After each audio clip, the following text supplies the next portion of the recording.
Cut loss atau memotong kerugian di investasi keuangan. Satu, apa yang dimaksud dengan cut loss atau memotong kerugian? Cut loss atau memotong kerugian adalah istilah yang digunakan dalam berinvestasi untuk menggambarkan tindakan menjual investasi dengan kerugian untuk membatasi kerugian lebih lanjut. Ini sering dilakukan ketika investasi telah menurun nilainya secara signifikan dan tidak ada lagi peluang untuk pulih. Dua, kenapa investor melakukan cut loss atau memotong kerugian untuk melindungi modal? Jika investasi terus menurun nilainya, investor bisa kehilangan lebih banyak uang daripada yang semula mereka investasikan. Dengan cut loss atau memotong kerugian, investor dapat membatasi kerugiannya dan melindungi sisa modalnya.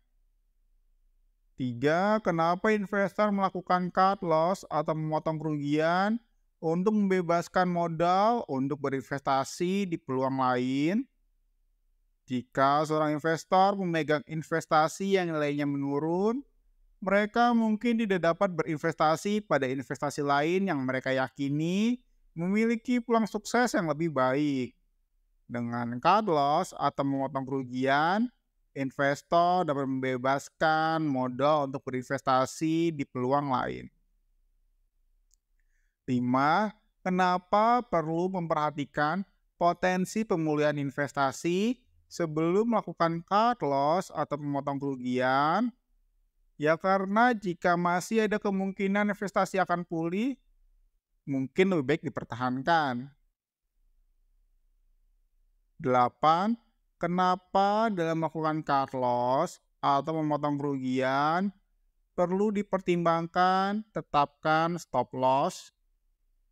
Stop loss adalah order yang secara otomatis menjual investasi jika jatuh di bawah harga tertentu.